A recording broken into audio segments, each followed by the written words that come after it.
Sorry, I probably mishit something. I'm doing a lot of split videos lately. Let's see if I can do this in a way that uh, we're continuing with Mss Mcknz by Anthony Trollope.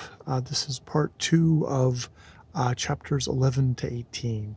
And yes, so Mss Mcknz takes John Ball with her, to see Mr. Sloan, yes, Sloan and Bidewell, and because she trusts him, she actually kind of feels like he's going to be honest with her about what he should do, and she needs kind of a outside voice. And it's interesting, of all the men in her life, that would be the one she would pick. I mean, I can see why she wouldn't take Mr. Samuel Rubb, or the curate. You know, they are greedy twerps. And he's like the one who's actually kind of shown a bit of decency. Um, and he says you should do whatever you feel is right there. And of course you want to help those people. And he obviously has his own stuff, if he's got his own family from his first marriage. But that's be that as may. They go to the lawyer, and the lawyer actually has something to tell her.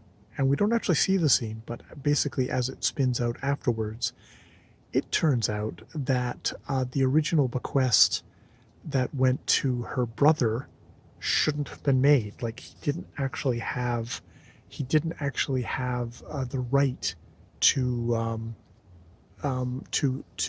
he shouldn't have been left the property. The property had already been given to the Ball family and to John. So crap. And now they're not completely certain, but basically they see, like, if the lawyer hadn't been basically 99.99% certain, he wouldn't have actually even mentioned it to her yet. So it's basically pretty certain that she's not going to have any money, that all of this is going to be turned over to John Ball, which is like, that is interesting. We will now, and indeed, she's like, okay, well, I need to tell people. I need to tell Mr. Samuel Rubb. I need to tell Mrs. Tom. Mrs. Tom, who of course takes it about as good as you can, tells Mr. Samuel Rubb, who was flirting with another woman when she came into the room, and that he's like, and she says, like, I hope you will, of course, as Tom's business partner, make good on that interest of the loan that I gave things. Like, well, that's not for you. That'll be now to John Ball, but we probably won't be able to make good on it anyways, and they would be foolish to try to make good on it anyways. And basically kind of does all the Weasley stuff that you think you're not gonna give a penny of money to this widow and her kids. It's like, yeah.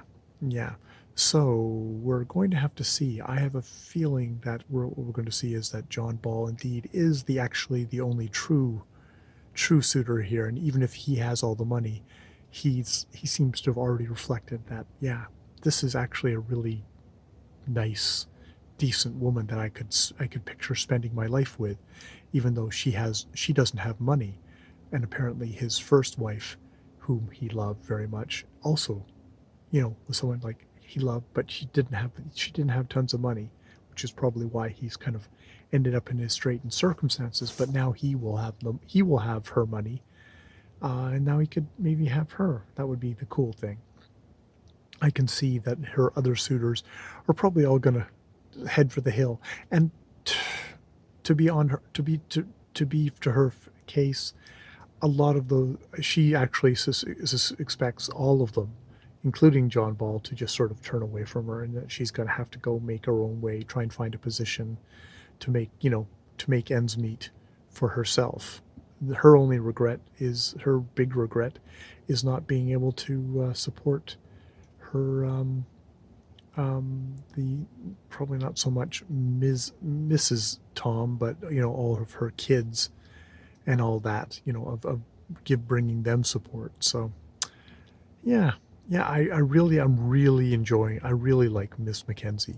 She is really Margaret Mcknz, Miss Margaret Mcknz. She is, she's quite an awesome woman. She's really, Anthony Trollope is doing a really good job of showing kind of decency, even if he is bound and determined to make sure that she gets married to someone, because apparently that's just how women are constructed and how men should be constructed, and the whole idea of being single is just anathema, which, maybe is a funny thing coming from somebody who has married themselves, and very much thanks the Lord that somebody would marry me. But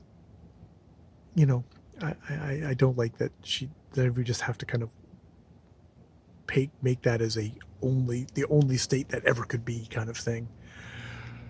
All right, so yeah, that's Mss Mcknz in my second video on the subject for tonight. More videos later.